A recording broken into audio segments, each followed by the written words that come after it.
यो हेर्नुहोस् नि हामीहरू काम गर्ने कामहरू यस्तो जङ्गल हिँड्नुपर्छ। अब यो हो टिकको रुख। टिक त थाहै छ अब हाम्रो उतातिर होइन, टिक भने कुन चाहिँ हो। टिक पनि भन्छ, सागवान पनि भन्छ। अब यसलाई फेरि प्रोसेस गरेर यो रुखलाई काटेर फेरि प्रोसेस गरेर फेरि यसलाई फेरि इन्डिया पठाउनु पर्ने छ।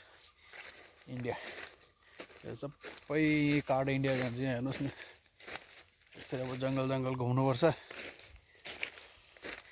कामहरू यसरी काम हुन्छ, त्यो पनि कोही बेला भनेको बेलामा काम हुँदैन।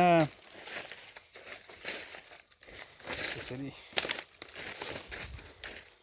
लोकल केटाहरू त कता गयो।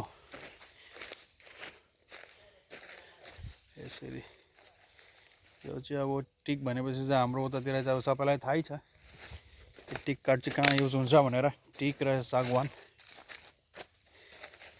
फर्निचरहरू बनाउनुमा चाहिँ अब धेरै राम्रो। रोरे ओ दादा